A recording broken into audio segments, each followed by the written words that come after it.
Hey guys, we're back again with another Nerd News episode. This will be our second installment of Nerd News with the new Esch and Akins show. I know we're both excited about that. It's a big deal, guys.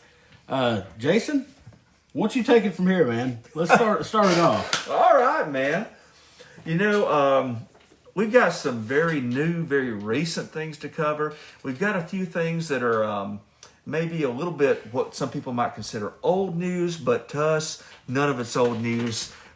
It's worth talking about. So, but with that in mind, let's go ahead and get some of that older news out of the way, and let's just talk about the Batman. The Batman. I finally got to see it. We talked about it last time. I hadn't seen the Batman or Morbius at our last recording. I did get a chance to watch the Batman. I don't get a chance to go to theaters a lot to watch movies. Well, when you work 70 hours a week and you've got 6 kids, that can interrupt that. Right.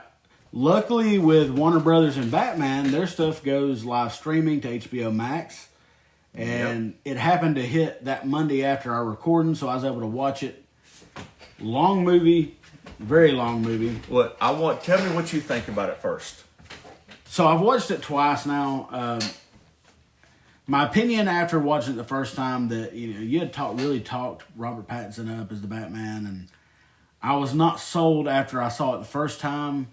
After watching it the second time, the movie's very well put together, and I think for me, the way the movie was put together makes Robert Pattinson a better Batman than what I originally thought.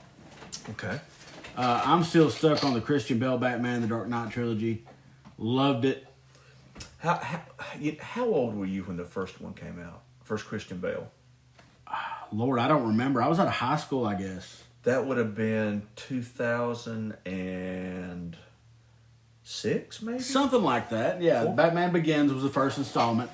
Now, I remember, and honest to God, I'm a bigger Marvel fan than I am a DC fan. But we both are. Let's be honest about it. My original superhero love was Batman and Michael Keaton's Batman. Well, I was 14 when Michael Keaton... And that, for folks that don't remember, who maybe weren't around in 89,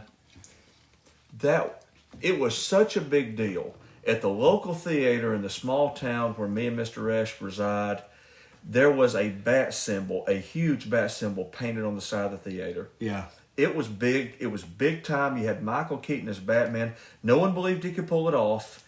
And for a lot of people of my generation, the only real Batman is Michael Keaton. Absolutely. But then along comes Christian Bale. You've had Bale, you've had Val Kilmer, you've had George Clooney. Right. The list is so long. The list is... And Bale probably, for the majority of Batman fans, is the quintessential Batman. Absolutely. And I think he played the role geniusly. Mm-hmm. But I also feel, after watching The Batman, the newest installment, I hate to segue away from this, but it's almost getting to be like James Bond. You've had a new character every so many years playing the role of Batman. I've never thought about that. Same role, different actors. Absolutely. But it was great. It was a good movie. And like I said, I think the production of the movie and the way it was put together really made Robert Pattinson a great Batman. Yeah. I think it was more real. Yeah. And I know in Bale's Batman, we got to see kind of the early time of his development in the Batman. Mm-hmm. I think they say this Batman with Pattinson, it's like year 2. Yes, year 2. Still kind of coming to himself as Batman, developing his technology, which is pretty cool. Yeah. I love the contacts that he used to take pictures, and that was awesome. The muscle car, you didn't have the sophisticated technological Batmobile. You had literally a muscle car that had been outfitted with a jet engine. That's it. That's pretty and cool. I think down the road, if they keep with this storyline, we'll get to see a more sophisticated Batmobile. Yeah, I'm sure. Or they may keep it more realistic. That kind of, I really like that realism, because you always kind of put yourself in the position, well, how would I do this? And you look at, a lot of his Batman costume was body armor you could probably order online. Absolutely. And, the boots he had were very similar to the boots we wore in law enforcement. That's it. And, so you had all that going on. I think he was definitely, being Robert Pattinson, He was a Batman for a younger generation, a little bit more what people refer to as emo. Mm-hmm. You know, he was a little bit more emotional, a little bit more withdrawn. And it made sense to me because I'm like, okay, this guy grew up as an orphan, rich kid, kind of didn't really have, I mean, he was just kind of to himself with a butler who raised him. You know, yeah, he's going to be kind of strange. Absolutely. You know. And I think the story, I mean, it's a story, the way the story was told, it's different than what we've seen in the past with Batman. Yeah. You know, with Keaton's Batman, you don't get to see the beginning Right. of how he became Batman. Excuse me. And then even with Kilmer and Clooney, you don't get to see the beginning. He's at the height of his power. He's at the height, almost near maybe the end of his career, you know? Yeah, yeah. With Christian Bale playing Batman, you got to see the beginning. Mm-hmm. You got to see a really good story with that. Well put together through 3 movies. Oh, yeah. And with Pattinson, I mean, you're seeing a whole lot and a whole different view on, you know, how his parents came to pass away. Right. And a different aspect on Gotham City. Yes, yes. And who his parents, Bruce and Martha Wayne, you know, the storyline has been for a long time, unless you really get deep in the comics, is they were these 2 really good people. They were philanthropists, and they were this and they were that. And yeah, they were. And had all this money. But this film opened up a side, you know, Bruce Wayne's mother, Martha, had serious mental health issues. And they bring up in this film that she was in Arkham. Mm-hmm. You know, well, Arkham Asylum, okay, all right, that makes sense, you know. And that his father, Thomas Wayne, had political ambitions. Mm-hmm. And, you know, some of those things, it's very, very interesting how they did that. But I'm going to tell you, for me, usually the strength of a Batman story is the villain. Absolutely. And we got to talk about the Riddler. It was different for me, which I'd already read about it. I knew it was the Riddler, you know, the character. Mm-hmm. But it's a different view. We had Jim Carrey as the Riddler for, was it Val Kilmer when he was Batman? Yes. And it was a kind of just a goofy, you know, funny, dancing around in the suit with question marks Absolutely. on it. Yeah. Using mind control. I mean, it was crazy, you know, over the top. Over the top. This is a really realistic Riddler. This is really dark. It's very dark. It's very homemade. And you think, okay, because in reality, you know, there are serial killers. We know this. You know, there are guys who have done some diabolical things. So you look at that particular character, the way Paul Dano plays him, you know, he's very intelligent. You know, he's traumatized. He had a traumatic childhood. And so he's seeking his own sense of vengeance. And everything he's doing is very homemade. And he based it on the Zodiac Killer, his costume and the way he can. And I just, you know, you see toward the end when Batman comes to Arkham Asylum to confront him, and he's thinking that they're going to be buddies. And, you know, of course, Batman's like, no, you're a psycho. You're crazy. You know, you've done this terrible stuff. And he totally psychotically flips out. Yeah. And starts yelling. And I thought, you know, at first I was kind of surprised by it, but then I was like, you know what?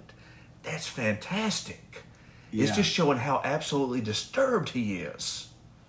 I loved it. It's almost like, you know, and I thought at one point that the Riddler was about to out Batman as Bruce Wayne. I was waiting on it. I was waiting on it because when they were in his little lair and seeing all the stuff and they see that recording. Yeah. And even Batman is like, uh-oh, I'm about to be outed. I'm about to... Yeah, he said, this is the end. Yeah. This is the end. And at that moment, when he realizes that the Riddler's not good, doesn't know, that you almost see relief. Absolutely.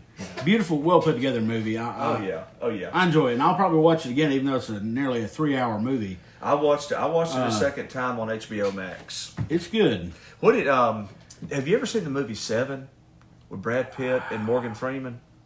Man, I'm sure I have. I've seen so many movies. It's one of my favorites. A great film. This movie is very much like that film. Okay, I'll check it out. Yeah. One other thing we did see in the Batman, the Joker, so that tells you... It's coming. It's coming. It's coming. Well played on the Joker. Oh, well played. Well played. And if you haven't seen the cut footage that was released, it's fabulous. Absolutely beautiful. Now, Jason, and I hate to we've touched on Batman, and I kind of want to stay on DC for a minute. We've got a lot of stuff going on with the Flash movie, and one Mr. Ezra Miller may be ruining the franchise. Dude, I'm going to tell you, there are some, there are folks out there who have issues, but, we sit back and we look at guys who have all the money and prestige in the world and doing great, and we can't understand what their problem is. Ezra Miller has some serious problems. He has got some deep-seated personal issues, and I don't know if it's a rough childhood that he had or what, but man, he is trying to single-handedly destroy the DC universe. I don't know at this point if they can keep him. I don't know how. I read a report back just this month, earlier in the month, that fans are calling for Grant Gustin, that played the Flash in the WB TV show, to take over as the Flash in the movies. Yeah. Which, I know you said you haven't seen it, but he played a genius role as the Flash. I watched it one episode when they had Gorilla Grog and who's the shark guy? King Shark. King Shark. I thought, well, this might be good, and it was okay, but I'll tell you, I think the fans like him. They do. I like him.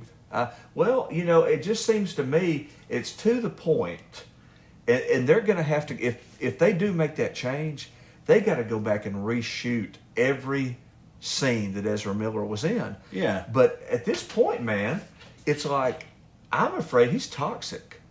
Absolutely toxic. Man, everything from punching paparazzi to DUIs, public intoxications. He flipped out on some people at a karaoke bar in Hawaii. Yeah. And then he was staying with a couple, and he goes back and flips out on them. I think he might have pulled a knife out. Yeah, and crazy. Craziness. And they had to take a restraining order out. That's just, man, that's not a good look. Well, and something that may be overlooked, people in Hollywood are put under a lot of pressure, but they know what they signed up for. And we talked about on a previous episode, Jason, about Amber Heard and the Johnny Depp situation. People in Hollywood just being under so much pressure, I guess, it can cause them to maybe go a little crazy. Well, and if you've got somebody, and I've read up a little bit on Ezra Miller, it seems kind of narcissistic to me. If you've got someone that's got some personality disorders or some mental health issues, you put them under that spotlight, you put gobs of money there, people at their beck and call, it's a recipe for disaster. Absolutely.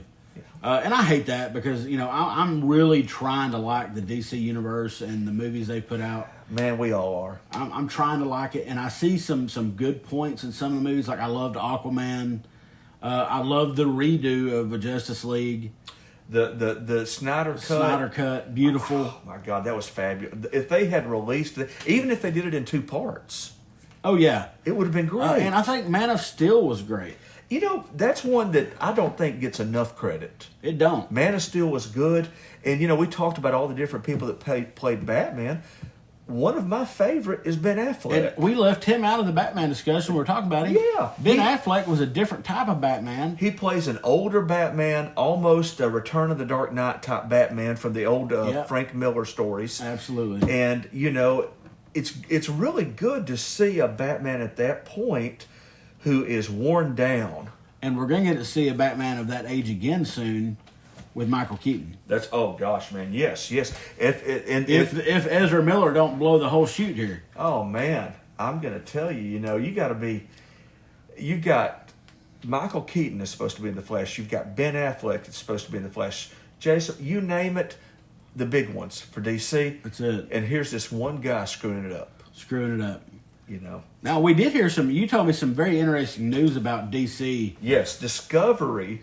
And when you hear Discovery, most people think the Discovery Channel. Well, it is the Discovery Channel, but Discovery is a large company, and they got a lot of money. They've been around a long time. They have merged with AT&T, Time Warner, to basically I think they own the majority of that company now, and they are making plans in a couple of years to reboot the DCEU. Right, and they gave DC their own studio. They've given them their own studio, and they're put ahead at that studio. They want to follow the formula. And, me and you have had this conversation for years. Marvel figured it out. Yeah. Yeah. They know the formula that works, and finally, DC's like, instead of going over here with this and going over here with that, we're going to go with what works. Absolutely. And we discussed, Disney, which is the mother company of Marvel now. Yes. We've discussed in detail, hey, what would happen if you man. brought DC into the Mouse House and let Kevin Feige run both projects? You would see DC rivaling Marvel, maybe overtaking them. Could very well. Yeah, because DC, one thing about it, they're the granddaddy of the comics industry. They were here many years before Marvel. Long time ago. Yes, I mean, Jack Kirby, Stan Lee came out of DC, and they have the pedigree with the characters, if handled right, to take it to a level we haven't seen. Absolutely. And I hope we see it in our lifetime. Oh, I do too. I hope we do, because at this point right now, Marvel's got 20, 30 years of stories to tell just doing the old stuff. Just doing the old stuff from the comic books. Yeah. We're going to be old men talking about this. Absolutely. You're going to be older than me, but we're both going to be old men. We're both getting up there in age now. Oh, man. How old are you now, Bite your Jason? tongue. Oh, I don't even want to talk about it. I'm 47. Well, see, I'll be 47. I'll be 37 in a few short months. Come July, I'll be 37. There you go. So that tells you, you got to think they're Marvel right now. From my understanding, I read an article Kevin Feige was speaking in. They're planning the next 10 years of Marvel movies right now. Oh man, 10 years. It's an unstoppable machine at this point. Unstoppable. And we've already been watching Marvel for 11 years in the cinematic universe now. Oh yeah. I mean, and they're so fine-tuned. You watch a Marvel film, and one little bit of dialogue, one thing that a C or D level character says could be setting the stage for something that happens 5 years later. Something huge, and we've already seen it. We've seen it several times. We've seen it several times. Yeah, and like me and Jason said before, Marvel is our big bread and butter. A lot going on with Marvel right now. We got a lot of movies coming out this year, Jason. Oh, man, we do. So excited. And before we go there, since we've talked about Batman, who is kind of a psychological case study, and Ezra Miller, who is obviously a psychological case study. let's stay on that. Let's stay on that note and talk a little bit about Moon Knight. Moon Knight, man! Wow. We talked about Moon Knight last time. It has been a great show. We were very confused as to why he had a split personality disorder. Going into the end of the last episode, he gets shot.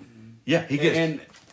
And he falls into this water in the Great Pyramid, and he floats down, and then he wakes up in what appears to be a mental hospital. Yeah, psychiatric institution.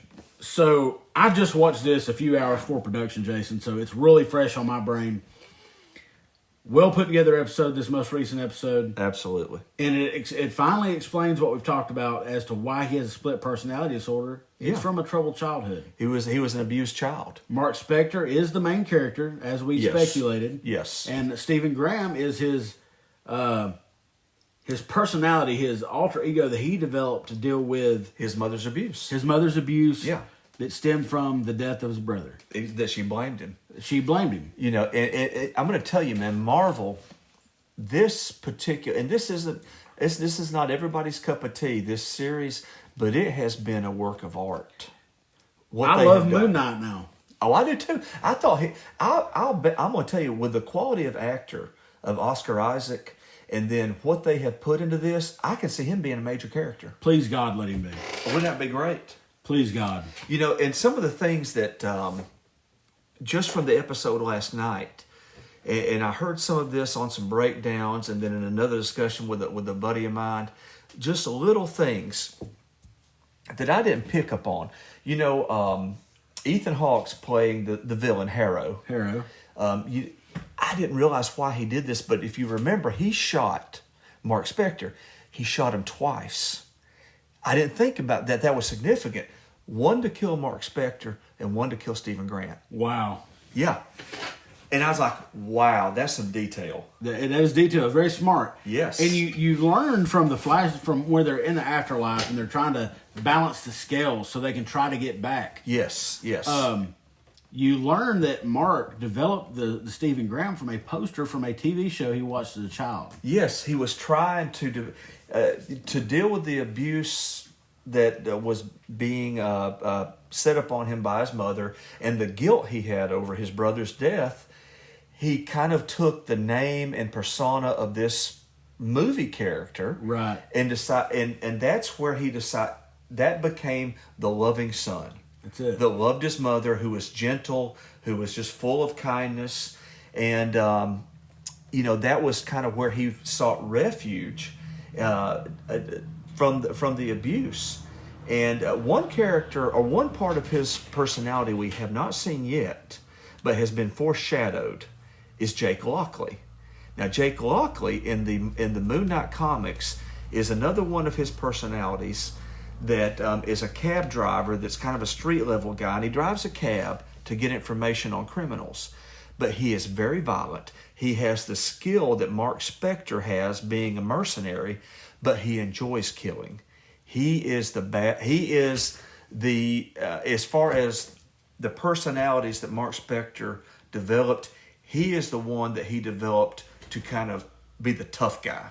Right. And so I feel like in this next episode, he's going to come out full circle. You think so? You think we'll see a third personality? I do. I think because I feel like we're in the underworld, the Egyptian underworld, and they're on this ship. They're trying to the hippopotamus. What was her name? What god was she? Yeah, I'm going to tell you some of the names and terms on this show are so new to me. They're diving deep into the Egyptian pantheon of They gods. are, and that's one I didn't know a whole lot about. Right. So I don't remember the names as well. I guess the premise, so they can get past into the afterlife, they have to balance their scale. So they'll either go to, and one thing, if you remember, she pointed out that there are several different realities, afterlives, you might say. Right. Planes of reality. And she even mentions the ancestral plane, which is Wakandan. Uh-huh. She says the ancestral plane, which is so beautiful. And that was kind of a nod to Wakanda. But for the Egyptians, it's the Sea of Reeds, which is a paradise. That's it. You either go there or you get thrown into the sand with the tortured souls, kind of like their hell. And we see that. We're at the last minute of the episode, and we see Stephen fall off the ship. Falls off the ship. And turns into dust. That's it. He turns into basically becomes part of the desert. Part of the desert. So I'm going to assume, now this is just me assuming going forward, that Stephen Graham is dead. That personality is done. I believe he'll be coming back. I just don't know how. Right, okay. I don't know how. So we know that they've sent a message to one of the other Egyptian gods through the hippopotamus to get a message to her to free Khonshu. Yes. Which is how I believe that Mark is going to get out of the underworld. Yes, it's the god. She's the goddess of. She was in episode 3. Mm-hmm. She's the goddess of music and love, I believe. And love, and she had been kind of a confidant of Khonshu. They were friends. They were friends. Yes. So I believe, and I think we've already kind of seen a premise of it, that she's going to help with that. I believe so. Freeing Khonshu, and that's going to free Mark from the underworld, because he's going to be able to become Moon Knight again. Right, absolutely, and with that power, he can defeat Harrow. And we know that Moon Knight's going to defeat Harrow in the end, but I can't wait to see how it plays out. I can't wait to see Harrow with the power of Ammit. And see how he operates. It's going to be different because he has also had the power of Moon Knight. Yeah, he was Khonshu's avatar. That's right, and he walked away from it. So a lot of deep stuff. I'm going to tell you, Marvel has done a deep psychological dive on this one, and it's very. My wife was watching it with me, and she's like, "I can't follow this. It's too confusing." Right, and I've actually had to go back and rewatch the episodes to catch some things that I missed. Right, because like you said, I wasn't familiar with Moon Knight growing up. I've had to do some reading and watching some videos because I knew that there was a Moon Knight, but I didn't know anything about it. Right. It's just one of them that you overlook because he wasn't really a main character. No, he was a minor. You very rarely saw him. Right. So there's Moon Knight. We've got one more episode left, right? Yes. We have the finale to be next Wednesday. Next Wednesday for us. Since we're running low on time, we might want to just go into what's about to hit us square in the head. Let's touch on Thor. We did get to see Thor: Love and Thunder, a new trailer dropped. We actually got to see the mighty Jane Foster, man, wielding Mjolnir. I'm gonna tell you, man, that trailer They had Guns N' Roses, "Sweet Child of Mine" playing in the background. Taika Waititi is genius. He's great. I think he saved the Thor franchise when he directed Ragnarok. Yes. And I think he has done some great work with this. It looks like it's going to be fun. Something minor I noticed, Jason, and we had discussed this before about Jane Foster's Thor being from maybe another part of the multiverse. Mm-hmm. I don't think so. Something minor I see in the trailer, and you go back and watch it. When she wields Mjolnir, it appears to have cracks all through it.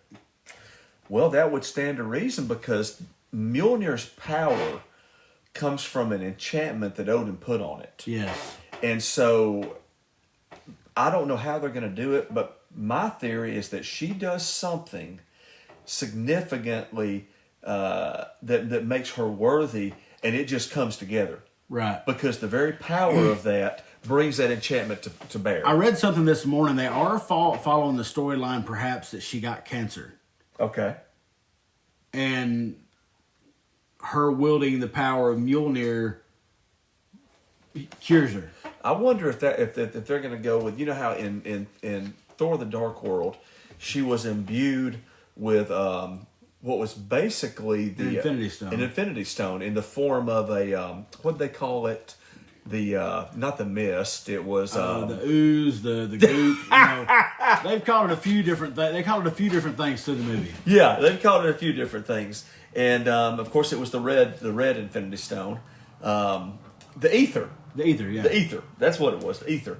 And I wonder if they're gonna since that actually went into her body, and she had that within her, if they're gonna kind of use that to tweak and say that's how she got cancer.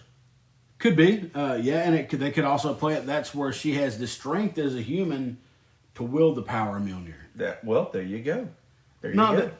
She literally not that her character's not going to be worthy. Because I think she's very worthy to wield Mjolnir, just as Jane Foster. Right.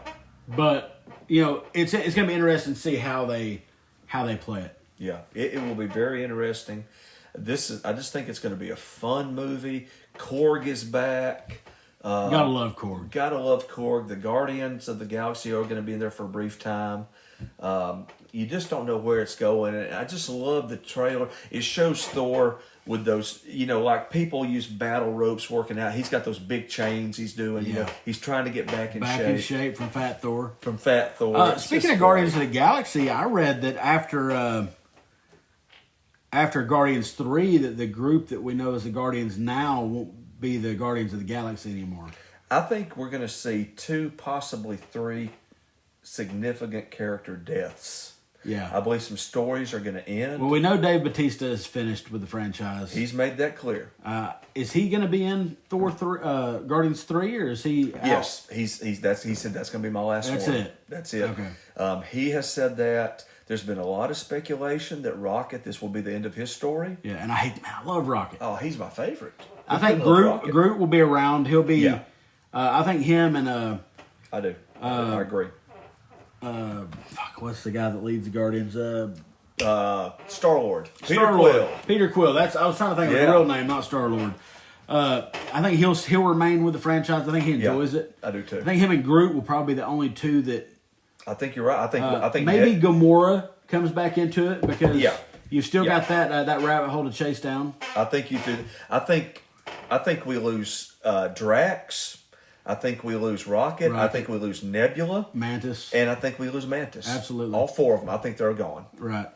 Yep. And I think they'll assemble a new Guardians of the Galaxy. I think so. I think you're absolutely right. Yeah. So, and something I didn't see, and we've got a movie that's coming out next week.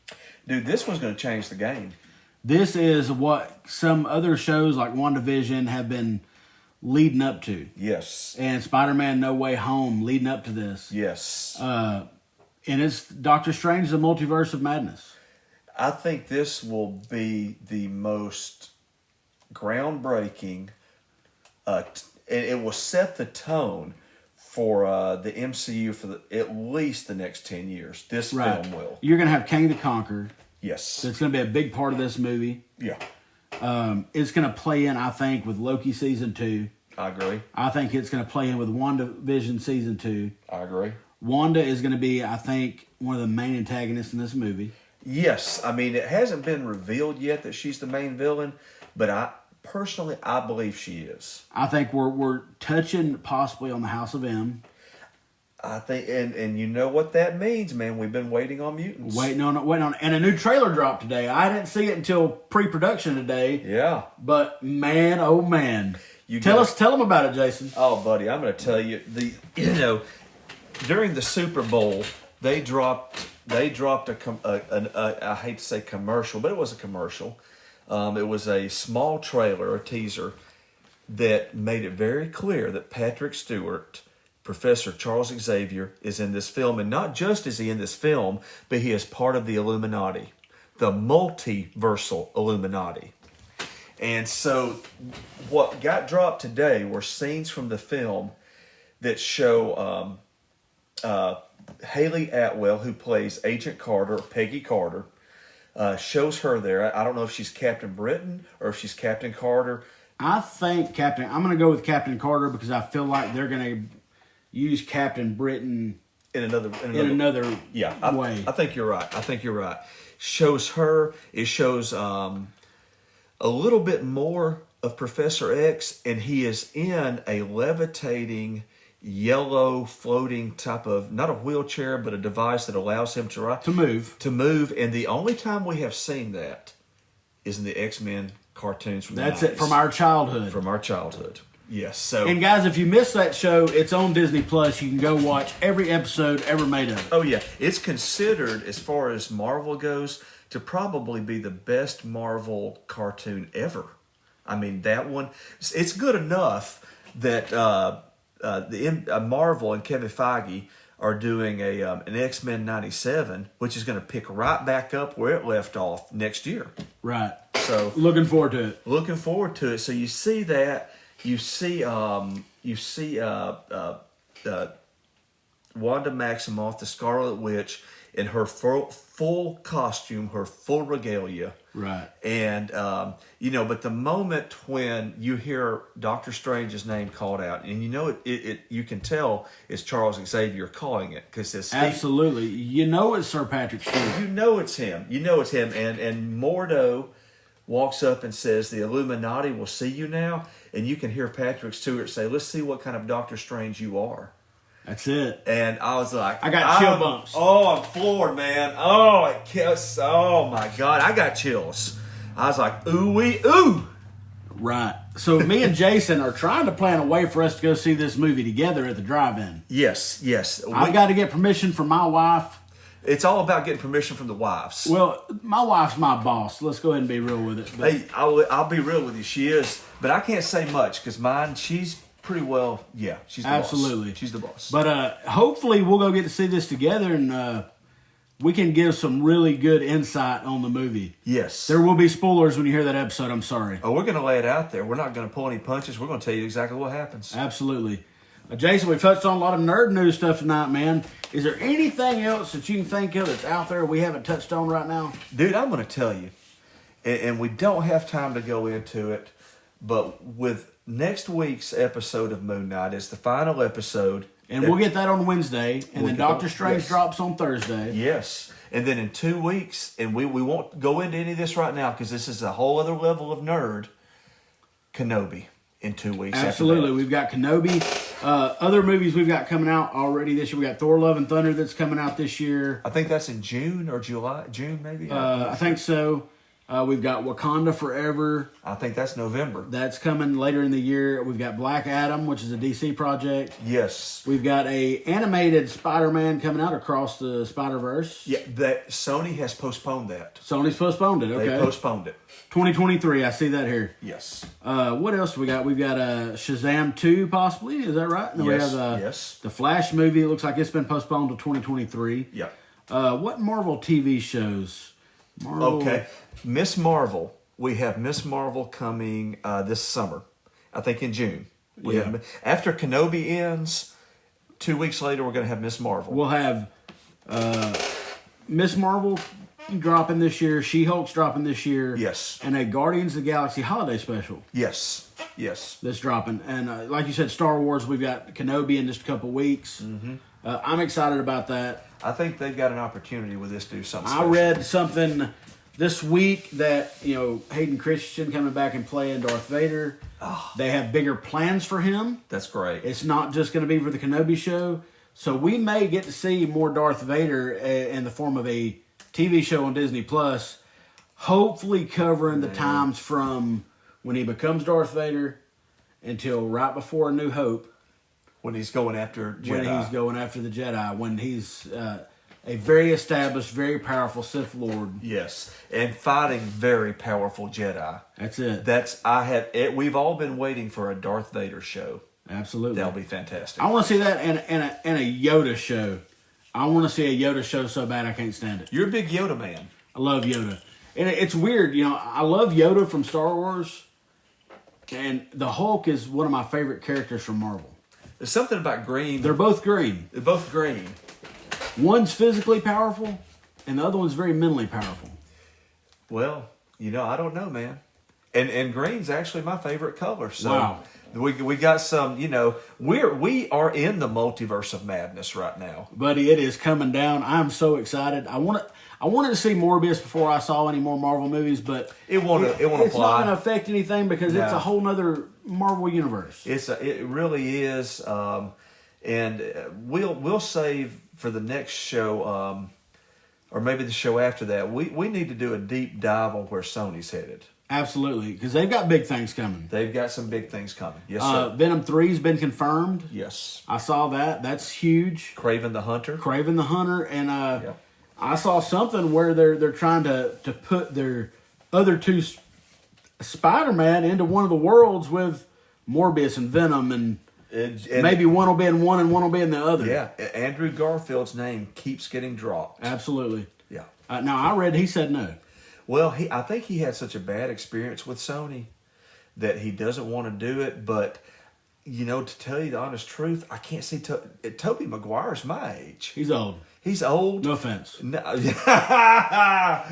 he's old, and he's already done it. What about bringing Miles Morales in? I think that is their magic potion. You bring in Miles Morales, he's new, he's fresh, and it gives you an opportunity to do something totally different. Absolutely. Yeah.